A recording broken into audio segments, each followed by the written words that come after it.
This gentleman, Nick Nascimento, he's the CEO and founder of Sparta Solar. In his first year alone, generated over 35 million in revenue. That's big. And here's what he focuses on. How do you get in the top 1%? Whatever the approach is now, if everybody adopted it widely in your given area, you have to change it. My biggest months where I was making $200,000 a month, I was vigilant about this. What does that do to a salesperson? Dude, it kills the mindset, kills the momentum, kills the energy. I was getting underpaid. I was naive. They bought me a brand new Lexus. In those 3.5 months, I should have made $350,000. Then eventually it eats on you. It does. Yeah. What's sad is some people, especially in door-to-door industry, get the golden handcuffs locked in. First year, you did 35 million. That's impressive. Yeah. 3 main focuses. Just help people get what they want. Yeah. If you help people get what they want, you're gonna be rich. All right, so walk me through, how did you get into door-to-door sales? I know you've got your own solar company, but like you obviously started working for somebody first. So how did you get into door-to-door? BYU. I'm always intrigued. I was back at BYUI.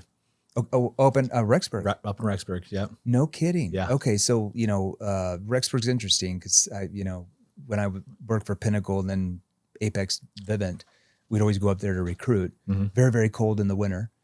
Which semesters did you go to school? Because I know I was there fall and spring, actually. Okay, so wait, hold on. No, sorry, I was winter, spring. Oh, winter, spring. So it's spring. nice and freezing cold. Yeah. So did you go to a recruiting meeting? Like what happened? Yeah. So I had buddies that were doing pest control, guys in alarms, guys in solar. Yeah. And I'd already served a mission. Okay. And so I knew I was good at talking to people, but more importantly, I knew I was going to have good work ethic. Okay. And so I wanted to, have an uncapped earning potential. Okay. So you got home off your mission. How long were you home for? A couple months. A couple months. Okay. So you're right into it. You probably had heard about this before you probably even left your mission. Door-to-door. What year was this? This was back in 2014. 2014. Yeah. Okay. So you go to a recruiting meeting by what company? So it was originally a solar company that got me. Okay. Yeah.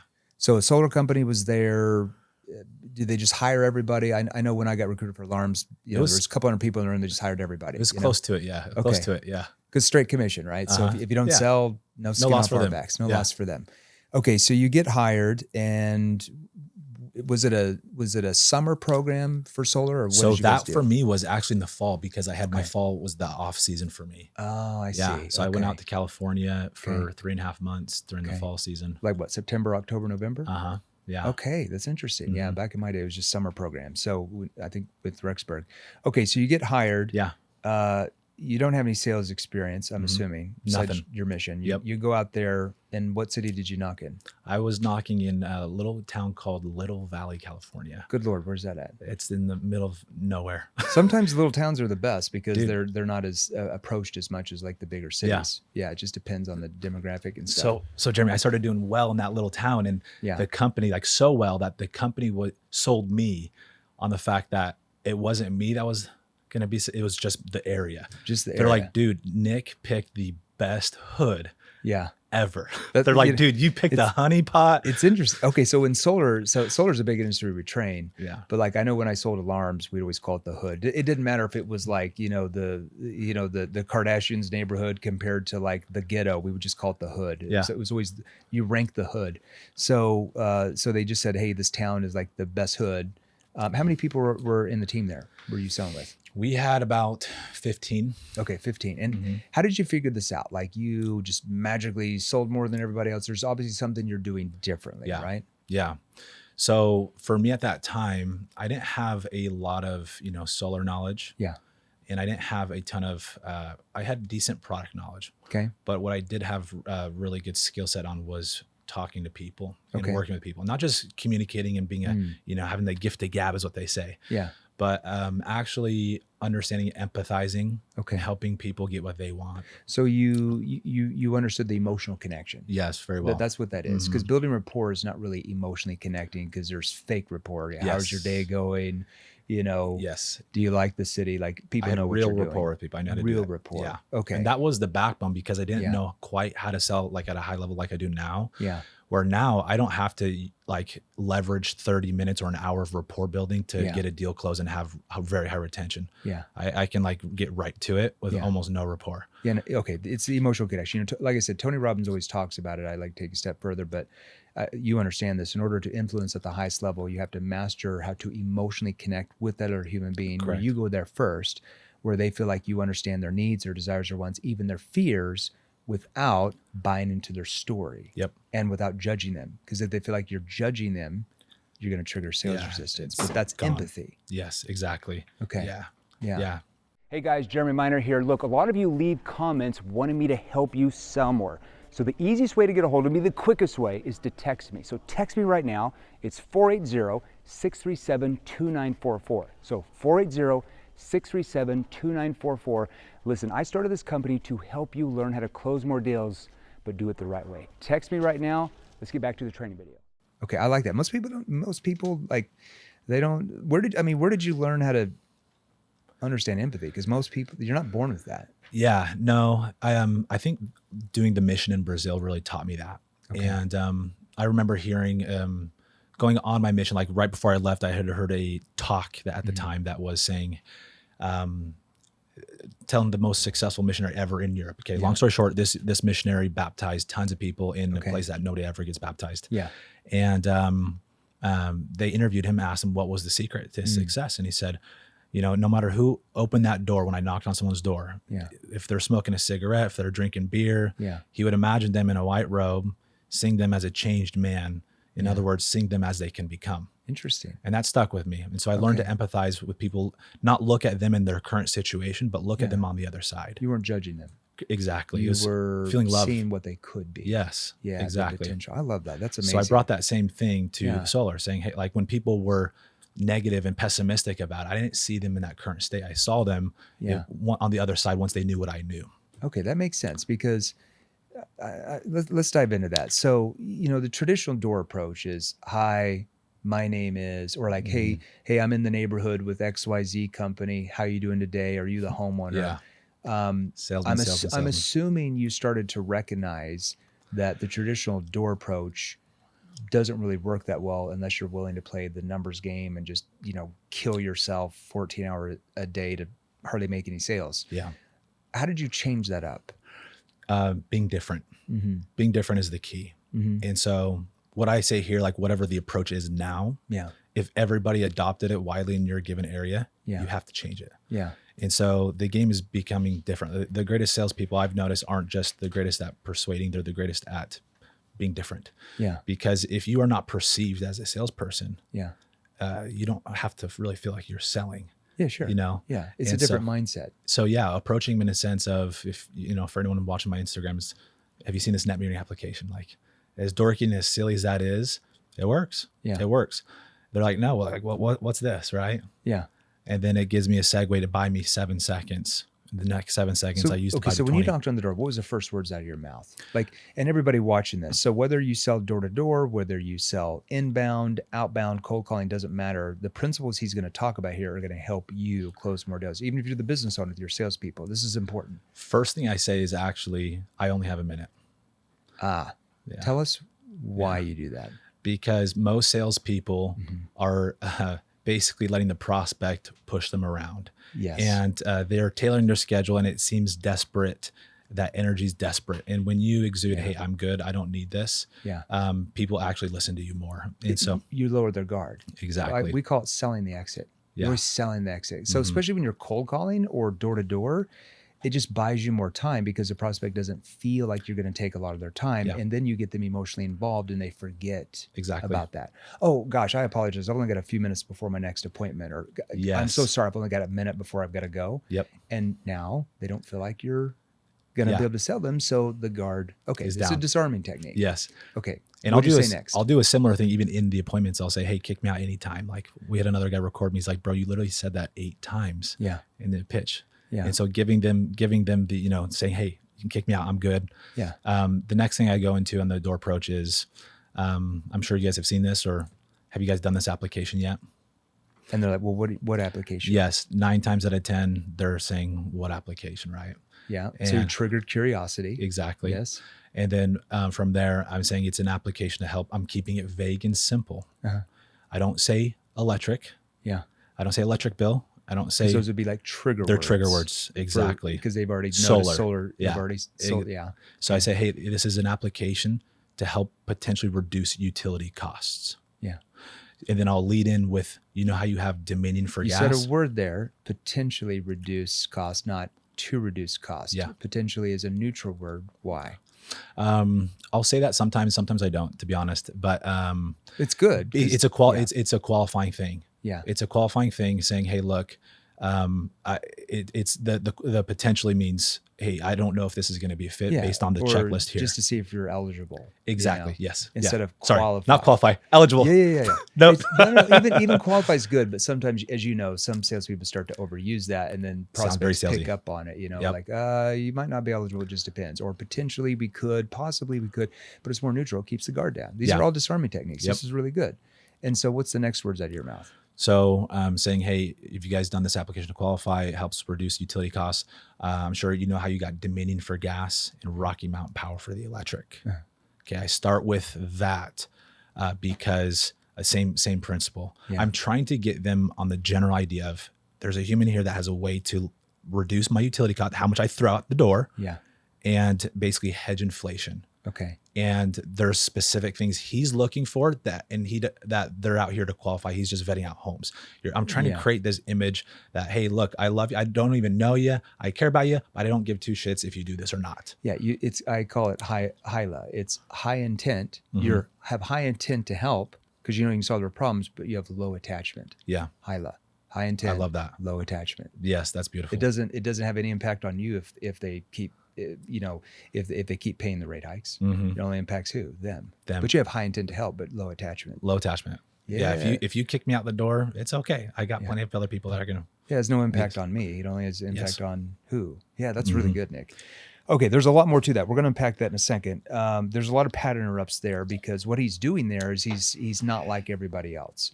And the way if somebody like throws him off, you know, the way I used to do it, like if you know, let's say I get into it and, you know, just didn't work out and I'm off to the door. I'm like, oh, sorry, I couldn't help. I literally would say that to everybody. Oh, sorry, I couldn't help you. And I would walk off because in my mind, selling is not something I'm doing to them. Selling something I'm doing for them. So if I can, you know, so if they didn't buy, I'm like, oh, sorry, I couldn't help. And I would just go to the next door. Massive. But if you get in the mindset of like, oh, this person, you know, is mean to me and like everybody's bad, what does that do to a salesperson? Dude, it kills the mindset, kills the momentum, kills the energy. And everything we do is energy. And all you've got to maintain that. And so I'll constantly say the similar things in between prospecting.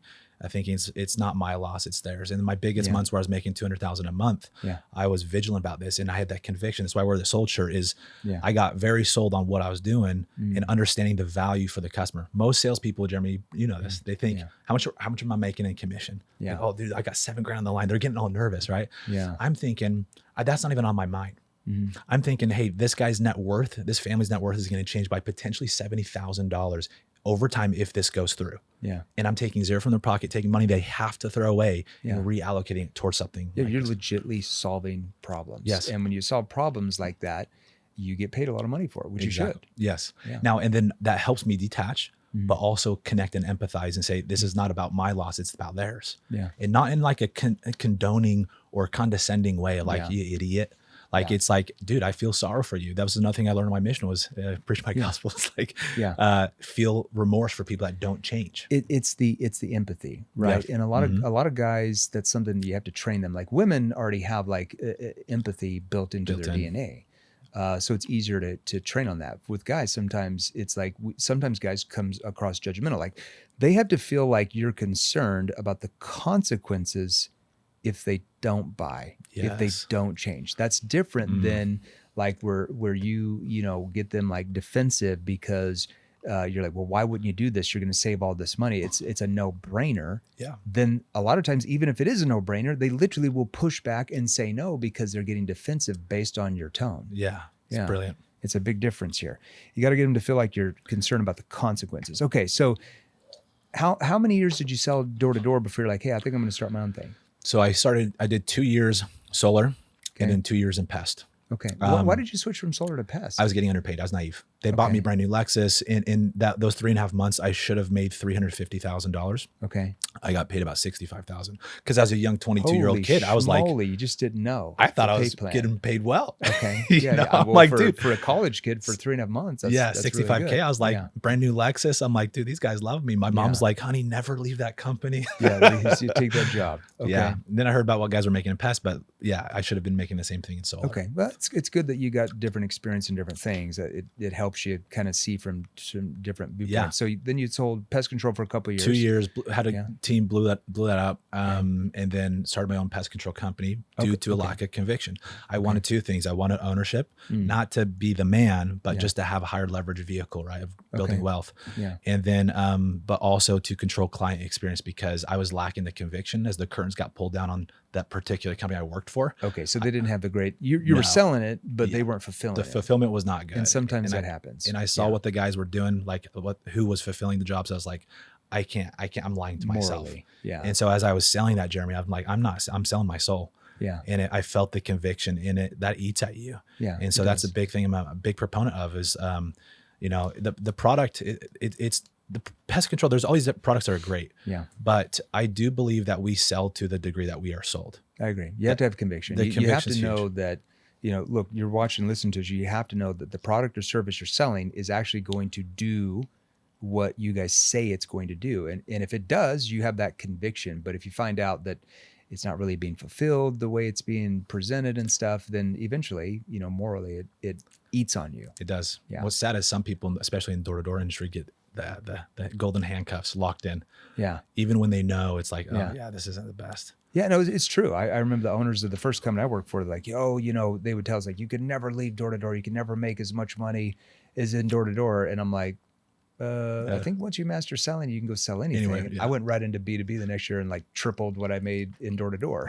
So let's go. It's the sales skills, right? Mm-hmm. Okay, so you started your own solar company. First year, you did 35 million. That's impressive for first year. What did you put in place that separated you from, let's say, another company, solar company, in their first year? Because those numbers, most companies don't hit their first year. Like, what did you do differently than other starters? So with running Sparta this last year, there's a lot of different things. Focusing on results summarizes a lot, and we can go into the weeds with a lot of that. Yeah.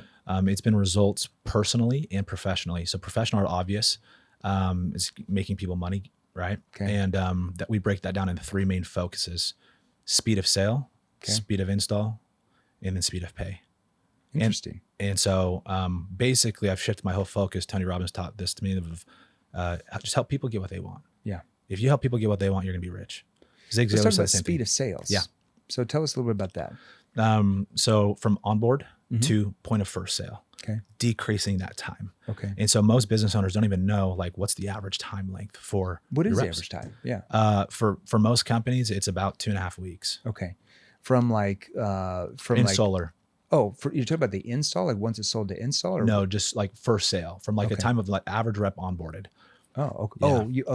Like onboarding a new rep. Yes. Now we've got it down closer to about four days. Okay, as far as like getting them onboarded, getting them trained. Some we have a first day. Wow. Okay. Yeah. So just speed of them getting them started. Yes. How did you learn how to like really do that well? Like how to speed that up. Yeah. Like what systems did you put in place? Just a lot of failure. Okay. So we have 210 training videos that I've built into a course. We took the course and just took it all in house basically. Okay. And so, that plus the training manual, and then I have like SOPs around like everything. So it's organized. It's very organized. Everybody knows what to do right when there's not like, what do I do next? I'm not sure. Okay. It's complete hand holding. Okay. Yeah. That's amazing. That takes a lot of time. Okay, now speed of install. I know that's a big thing in your industry for sure. So we're a dealer. So in solar, you have installers and you have dealers. Yeah. I'm proudly a dealer in this current state. 4 years, it'll be different from now, right? And so we work with a partner. And so we're all the sales and fulfillment. So nobody in my position, Jeremy, has a COO. Okay. They don't do it. Okay. Because you don't need it, especially when you work with a really good installer, because they're doing all the fulfillment for you. Right. And in fact, my partner at the time, the install partner, the CEO there, he's like, Nick, why do you pay this guy, that CEO? You don't need him. Yeah. You're wasting money. I'm like, no, I'm not. Yeah. It allows me to move faster and get jobs done better and communicate Yeah, better. because what's the average time of an install in the solar industry? The solar industry, it varies, Jeremy, but you like anywhere from like 1 day to, It's 3 usually months. It's 4 to 8 weeks, isn't it? On 4 to 8 average? weeks is pretty typical. I'd say like 4 to 6 is pretty 4 to average. 6 weeks is average, right? And Yeah. in that time, they might decide to go a different route, or Yes. they cancel whatever. Especially if the salesperson doesn't know how to button that Uh-huh. down, close them down. What have you learned how to get the install down, speed of install down to? So what number wise have we got down to? Yeah. 2 to 6 weeks, depending on the city. No, that's good. Yeah. And Especially so 2 to 3 weeks. That's money. So there's a city limit, and after the city limit, we're like 5 days after that. Oh wow, that's average. quick. And speed of pay. What do you do with that? Almost same day. Like Same day, really? Yeah, 4 days after point of sale M1s. And not only do we do, so we have not just like after install, we have come up and I've started playing the bank, where I'm like advancing more money, because the game is just get these kids what they want, right? Just help them. And so I used to be like, hey bro, we'll pay you when glass on the roof, and now we're paying out, this is common in the industry, you pay out on M1 advance, but we're advancing even more now. So you're paying like right when they sell it, or maybe a week before it gets installed? No, right when they sell it. Right when they sell. Really? Yeah, get You're cash in their pockets advancing fast. a portion of it. Uh-huh. And if it doesn't get installed, then it might come out of another commission of an install or something like that. Yeah. Okay. Mhm. Yeah. And then after it's installed, within a few days. Now with how we're growing, we're at 60 plus people right now. Okay. We're having to move from like paying out every day to like twice a week. Okay. Still pretty good though. That's good. And how does that help motivate your sales team and like keep them hungry? It's that you want to get rewarded for what you've put in, you know? And so it's that decreasing that gratification of like make a sale, do something good, and then see the return. Yeah. That's big. And so that requires business owners to just be good with their capital. Yeah. And so like I'm investing less in real estate in this current state right now that I'm in, and pouring more into just human capital. Right. Okay.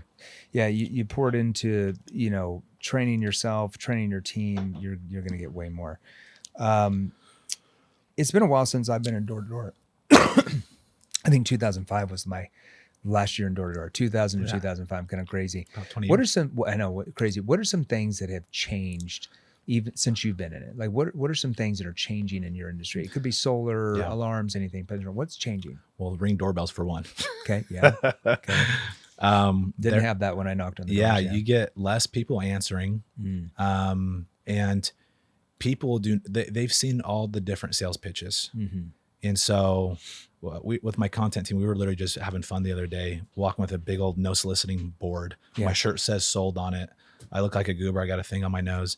And I'm just like, hey, do you want to buy solar? Yeah. Just something stupid. Yeah. And they're like, no. Yeah. But it just almost breaking the ice with that way. It almost got a conversation going a little easier. Yeah. That's not the best pitch, by the way. It's a pattern interrupt. Yeah. But yeah, you wouldn't do that. No, It's a I wouldn't do pattern that. interrupt. Yeah. Like going for high volume. Correct. But people are craving authenticity. And I think as AI grows and becomes more prevalent, like the advantage that we have being human is our authenticity. Sure. And it's that connection. And so, what are your thoughts about AI? Do you believe AI is going to replace salespeople? Like, what are your thoughts about AI generally? I think for brands that have companies that have brands that are strong enough, I think it will absolutely. But replace all sales in those, or just like low ticket, or what do you mean? Absolutely not. No, like things like, companies like Tesla, companies like, Apple doesn't need salespeople. I'm talking like big companies with massive kind brands. of selling itself. Yeah, exactly. Order takers. And that's most of the business world is not going to be that way. Yeah. Otherwise it would just be ran by monopolies. Yeah. So, salespeople will, I for the next decade, I don't see the jobs going anywhere. I mean, it's going to replace like low ticket stuff, like $20, $50, yes, things very like low that. ticket. But one thing I think a lot of people forget, and I love AI. Like we're launching our own AI product with the founder of Ancestry.com, Paul Allen, if you know Paul, with his platform. But I think one thing that AI does is, first of all, it's going to create industries that don't exist. So it's like the internet. Like when the internet came out in the early 2000s, like, it's going to replace salespeople. People just order everything on, and all it did is just create more industries that didn't exist. More jobs, more salespeople. Yeah. And so I believe AI is going to create industries that we don't even know anything about right now, Correct. which will create more salespeople, because there's a thing called the FTC.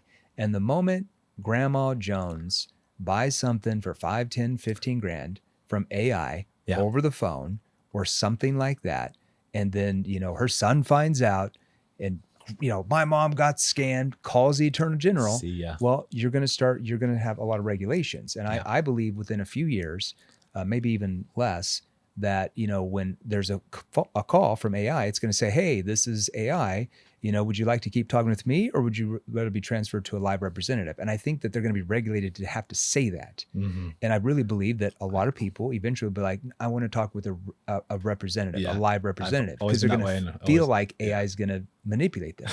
I'm dead serious. The FTC is going to do this. They're going to regulate it for sure. I agree. They'll be forced. I could see that. Interesting. What separates a killer from like a low producer in sales in your mind? Somebody just kills it, crushes it, compared to the guy or gal that just kind of floats around, dabbles in it. There's a lot of things, but a couple of things that come to mind are mindset. Mm-hmm. And for me, mindset and hunger. Let's talk about mindset. Yeah. What mindset does a killer have compared to somebody that's just kind of average? They have discipline. They have the desire to, their perspective isn't like, oh, this is happening to me, it's happening for me. They're thinking that every no is getting them closer to yes. They're thinking that every failure, they're learning something from it. Is that something that they can be taught though? You Absolutely. feel like something so you can build them into the identity of the person who has that mindset. Yes, 100%. Yeah. And then a big thing I've been realizing and studying, Jeremy, is how self-development and that kind of, and just life, just living life and actually pushing yourself, doing hard things. Yeah. I've seen salespeople that have gone through adversity and overcome it, tend to dominate in sales. Yeah. People who are very competitive, and especially with very difficult sports like wrestling, tend to dominate in sales. That's true. If you have a competitive nature from sports, you're going to be like, okay, I've got to learn how to do this. So you're probably going to develop higher skill level, and you're going to put more time into your skill level. So like you would have done that. Like if you're a wrestler or a basketball player or a baseball player, you realize to like start at that high level and to be able to perform, you had to what? You had to outlearn other people. You had to have like more skills. And so you put more time in developing those skills. That's what I find with salespeople that have that competitiveness, is that they're just willing to learn more than other people. Yeah. Than some people who are not competitive. Yeah, I like that. Okay, so let's go back to the mindset, because you said a few things there. Life happens not to us, but for us. That's something Tony said. Yeah. I can tell you're getting some quotes from that. Tell us a little bit more about that, because I think that's really important. People need to know that. Yeah. So, I mean, I've realized no matter what situation we're in, I mean, salespeople especially, and this is the beauty of sales, Jeremy, is like we face more rejection than any other industry. And most people say, well, that's not the beauty, Nick, that's the shit. It's the beauty because you learned to master your mind. And if you can master that, you can master just about anything. Yeah. And so the same disciplines you use to overcome one thing in your life, you can use to overcome rejection or failure. Yeah. Or, just any adversity you have in the job. And I remember going out slinging and doing 200,000 a month, doing 32 self-gens in solar, and having days I was making 30,000 in a day, thinking no big deal. And then days where I have, 10,000 in cancels, and I think this is nothing. Or I'll get tons of rejection for 6 hours straight, which I'm not used to. Yeah. And thinking this isn't hard. Like this is easy compared to the stuff I've been through. It's just staying in the right mindset. It's like Tom Brady, right? So he has let's say the first half, he goes out and throws 2 picks and he's down by 14. It's how he reacts to that adversity. It's like, hey, like, what did I do wrong? And how am I going to fix that real quick? Or am I just going to soak in failure and just bomb the next half of the game? What I've learned is you cannot, if you learn, failure doesn't exist.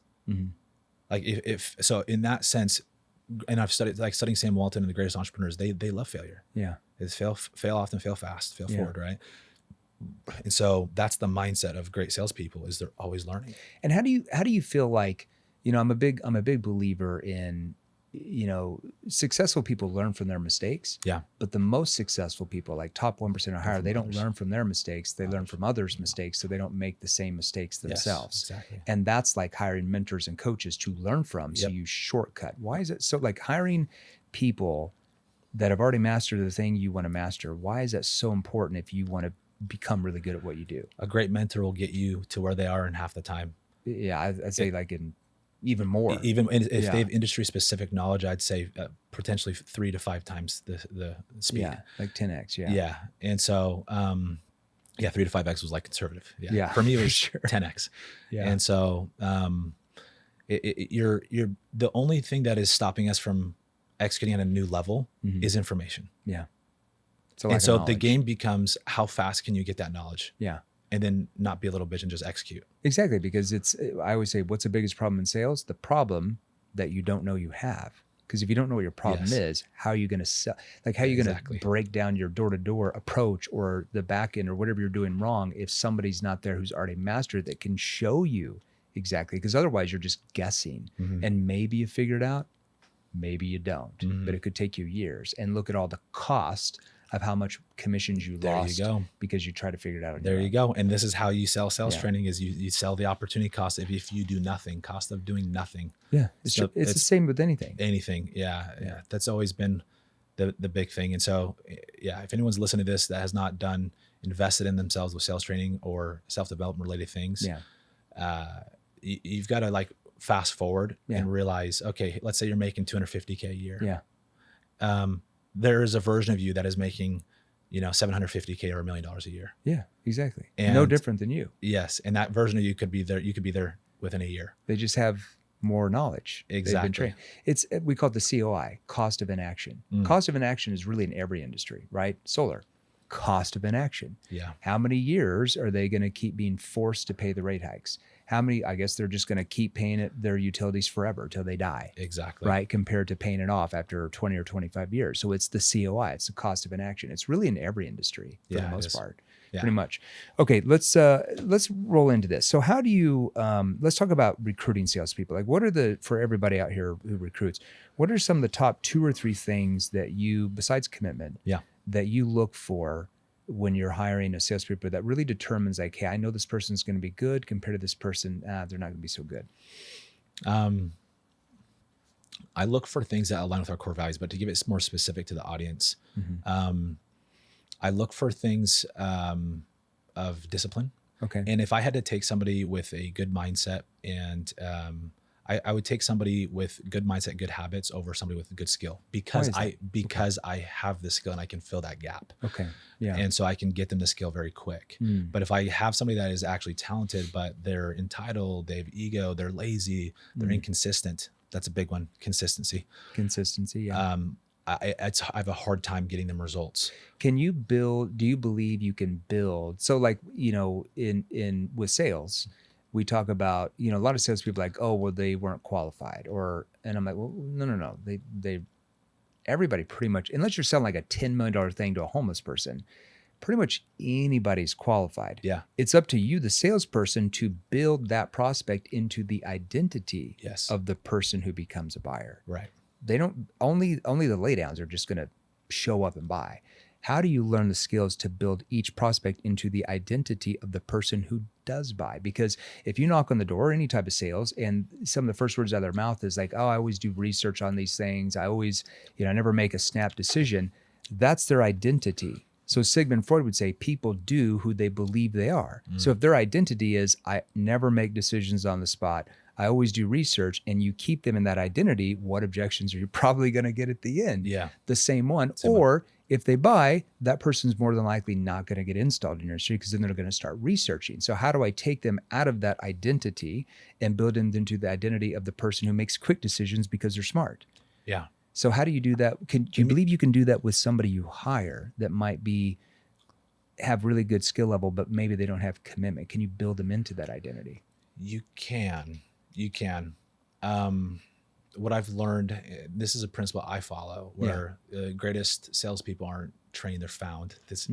But don't take too far. Jeremy's like, F that. Jeremy's like, you just hit my biggest pet peeve. There's always to an extent. It depends on the context. Yeah. Correct. There's a big asterisk on that. I'll give you that.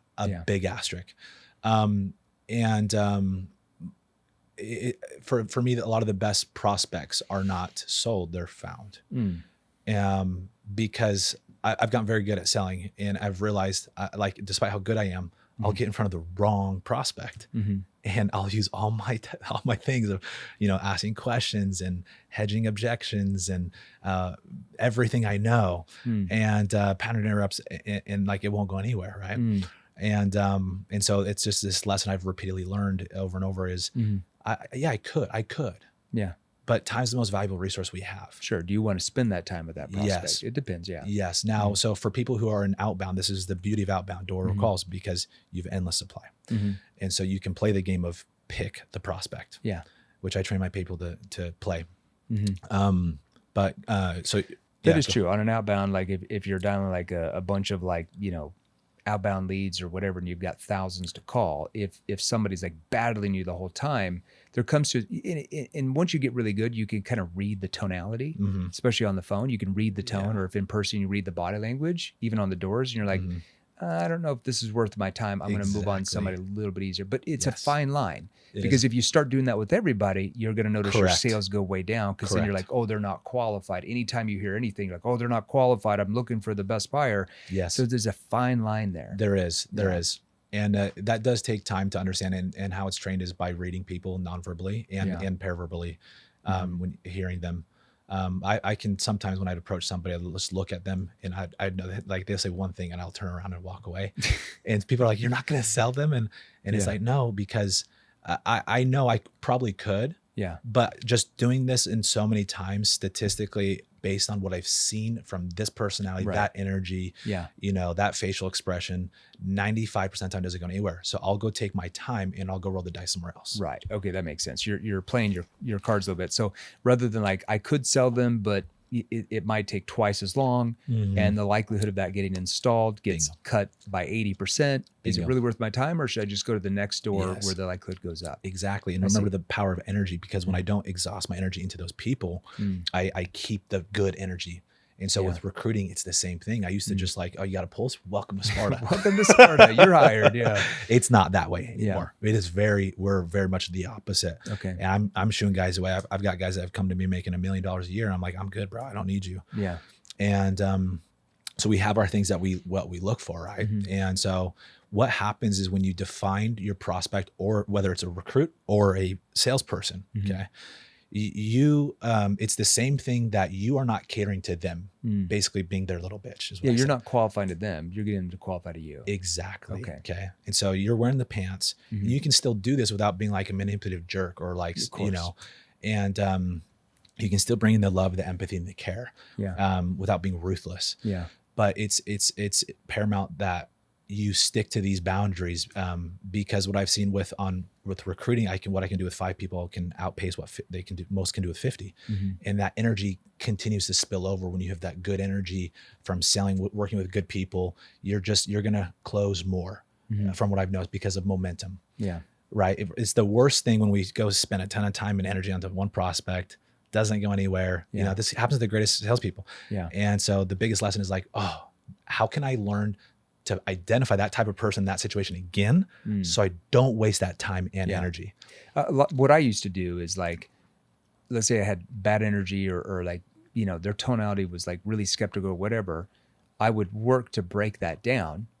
But after, like, I looped back around several times, if it still wasn't breaking that down, I could tell, I'm going to have to spend too much time with this person. It's not worth my time. I'm going to move on. There you go. But you can't, like, ask one question and they're like skeptical, like, oh, not worth my time, because then your sales are going to crash. You're going to be getting rejected by everybody. Yeah. So there's a fine line. The beauty of door to door is that non-verbally, once you get good, you can read people pretty well. Yeah. But yes, even so, I still give it 2-3 jabs with people. You know, you got to loop back around at least 2 or 3 times. It's all about the experience. I always say people can steal your ideas, they can steal your content, they can steal your training, whatever. But the one thing they can't steal is the wisdom and the experience of putting all that together, because that's only you. That's right. You can't steal that. And that's where it matters. Like, you could try to go out and be Tony Robbins tomorrow. You go to every event, copy everything he says, but you'll never be to that level because you don't have his wisdom or his experience of doing it and putting it together. That's why you'll never be there. 100%. Okay. So anyone chasing that next level in sales or life, what's like a few non-negotiable things that you do in life that really help you keep moving forward rather than settling? A couple things. Knowing what I'm going for and why I'm going for it. Okay. A lot of people, and this comes to influencing people too. A lot of people don't know why they do what they do. Why do you feel like that is? They don't stop to think about it and really break it down. And they just have like a goal and they're like, I want this goal, but then they don't know what's behind it. Yeah, exactly. Like I'll talk to a guy in a meeting. I remember one guy we hired that's making $1 million a year with me now. And I'm like, what do you want to do? Like, what do you want? And he's like, I just want to make a fuck ton of money, you know?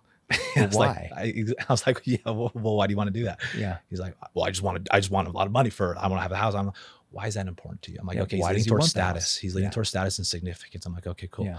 And so as you keep peeling back those layers of the onion, you know, there's 4 core reasons people do stuff. It's for certainty, variety, significance, love, and connection. Mm-hmm. And so once you understand those and how they operate, you understand how to move them. Mm-hmm. And I use this to even help people overcome addictions and change within my company outside of sales and progressing professionally. Mm. It's the same game. Mm-hmm. But if you understand for yourself why you want what you want, you have a different fuel behind you, right? Like if you have the company, the vehicle, the training, like even the world-class sales training, we have the rocket ship, right? 7th level is the rocket ship.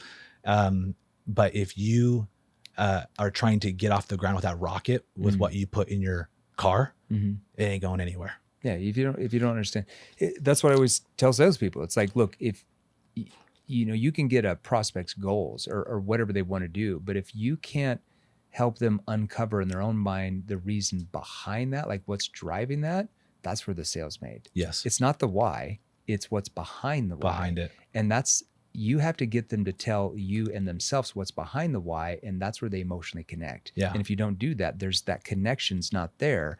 That leads to a ton of objections, and a lot of times that's why they don't buy. Yeah. Yeah, 100%. That's good. What's another thing? What's another non-negotiable habit you have in your life to help you keep moving forward? Putting myself first. Okay, tell us a little bit about that. So another hack is time blocking to make sure that I have time dedicated to 3 things. Is this something you were born with, or you had to learn along the path of life? This is pattern and skill. Yeah, and it's there's work in the business, selling, work on the business, growing and duplicating yourself through other salespeople is a form, marketing. And then there's working on yourself. Mm-hmm. And what I realized the beauty of working on yourself is you'll find more fulfillment as you do that. Yeah, you become more attractive as a person in every way. And so as I've seen, like everything with business is people. Mm-hmm. That's how you move. And that's how you grow and duplicate. And even if you're in the business you're selling, it's people. And so if you are constantly refining yourself, you're going to attract higher quality people to build a bigger business, execute faster, grow. And even if you're not on that side, if you're just a sales rep, growing and leveling yourself up. And what I mean by, if you're like to cut the fat off and go right to it, it's overcoming your demons. Like the ugly. Because we all have demons. We all do. Everybody has demons. Everybody has weaknesses. You know, God gives us weaknesses. We turn them into strengths, as you know, right? Yeah. So who have you been mentored by to really help you work on yourself? Tony Robbins has been big. Keaton Hoskins, The Muscle. Okay. Chris Crone. These are some men. Let's talk about each one of them. Yeah. So Tony Robbins. Yes. Love Tony. Yeah. I became a client of his probably 8 months ago. First event I ever been to. David Destiny. I thought it was amazing. Oh yeah. I'm sitting there taking notes on all the deframing and the reframes and the frames, you know, but I got so much out of it. It's amazing. What have you really learned from Tony that's really helped you a ton? So many things.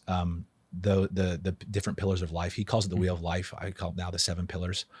And that's your physical health, emotional, mental, relationships, your time, career, mission, financial health, contribution, spirituality. But understanding where you're weak and where you're strong. Okay. You know, for me, I was weak in emotional health. My career, everything was doing great. Emotional health was low. But then understanding, okay, there's correlations there, but how does that correlate to your needs? Okay. If you understand the 6 human needs, I mentioned the core 4.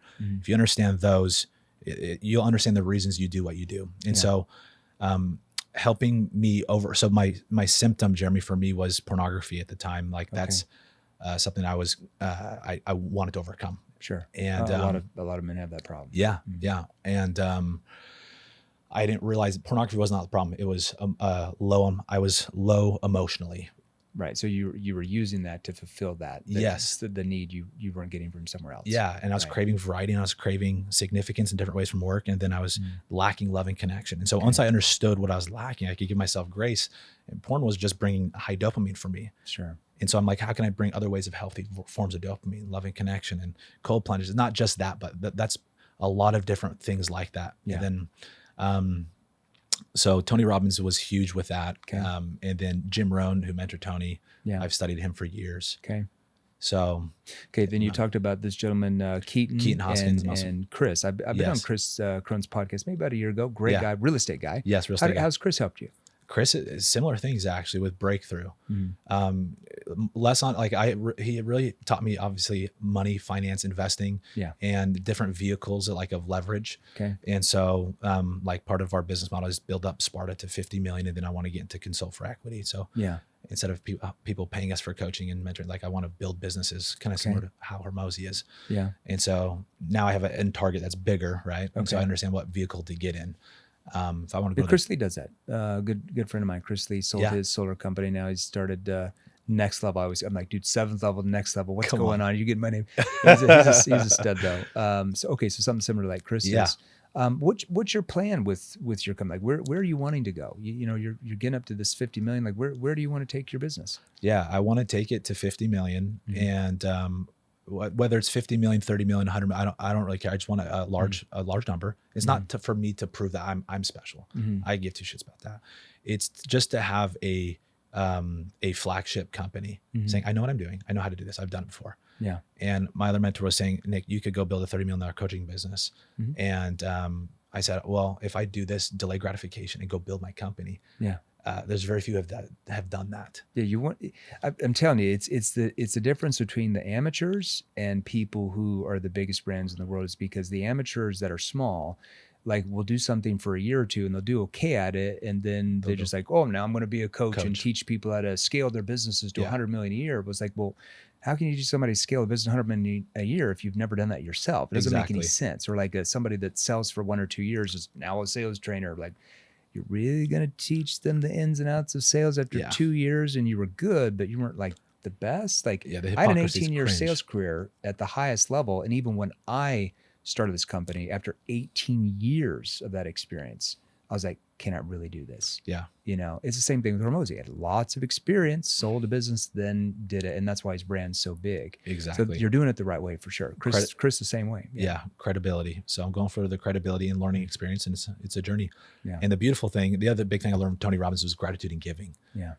The power of those and being selfless. And then, like I said earlier with Zig Ziglar, like helping other people get what they want. Sure. Like it's the most selfless thing you can do, but it's also the most selfish because the more you do it, the more you're going to get. Yeah, for sure. But I've learned the secret is detach. Same thing of detachment of like, don't do it because you're going to get more. Do it because you genuinely want to serve that person and help them. Yeah. 100%.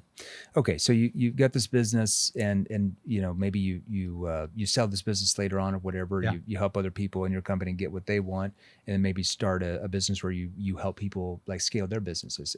Like in your industry or any industry, or what's your probably plans? Any industry. Okay. Yeah. Gotcha. Yeah. Nice. All right. So where can they go to learn more about what you do? My Instagram is Nick in Sales. Okay. Yeah. Nick in Sales? Nick letter N Sales. Okay. So we'll put that in the show notes. And do you want Jim to follow you? Is there somewhere else they can go to get more information about what you do just or anything? Follow me on IG. I've got a podcast, Rainmakers Podcast. Okay, Rainmakers Podcast. Yes. Yeah, that's good, man. Yeah. How's the podcast going? It's going good. Yeah? It's going good. Getting some good people on there? Yeah.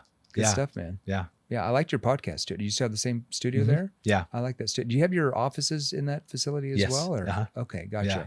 And then your company, I didn't even ask you, are you just like only selling in Utah, or are you selling like in other states? Right now, only Utah, but we are expanding to Cali as we speak. Okay. And then I'm looking for the right leadership to expand what we're doing. Yeah. And what we're doing is insane. Like it's one thing to say those numbers like, hey, we'll pay out 6-7 million in commissions this year, you know, after a year and a half.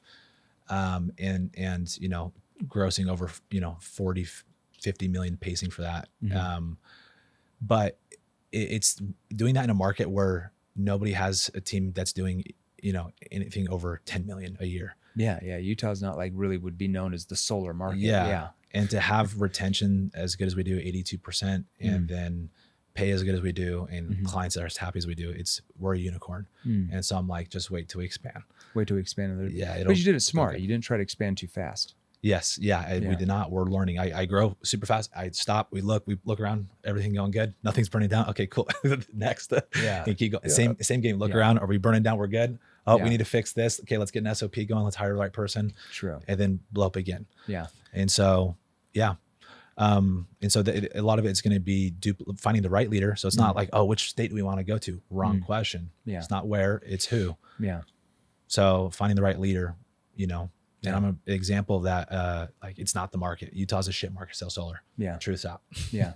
Well, your leadership team is the next thing that really is going to determine if you scale or not, right? Because once you get to a certain level, 30 or 40 million a year, pretty much in most industries, sometimes it depends on the industry, to get to 100 million or 250 million or whatever, you have to have people that have already helped organizations really do that. Exactly. Because it's a different experience level. It is. You have to have different executives to like take you to different levels. Yep.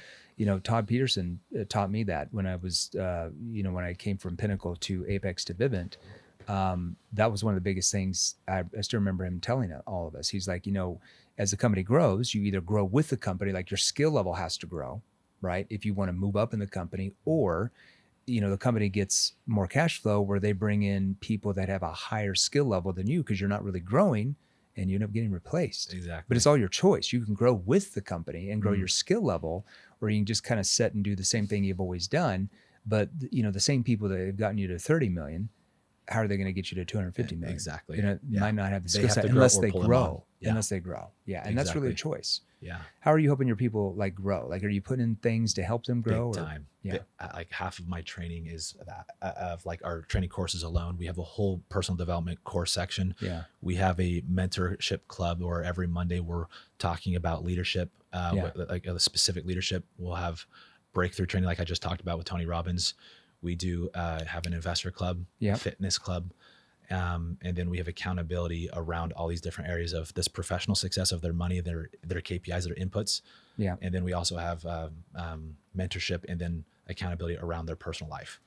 And so it only works, like you could just copy paste and try to bring it to your company. It won't work because most leaderships don't live like me, where I openly talk about my shit. Okay. And the beauty of doing that is it opens up other guys to talk about their shit. And that vulnerability fosters a stronger connection, which business owners, by the way, helps with retention. Kind of bond. But I don't do it because of that. I do it because it actually helps people change faster because the truth sets them free. Yeah. And when these guys change faster, they can promote more change in other people, whether it's recruiting, selling. There's just that different it factor, that confidence that comes. Yeah.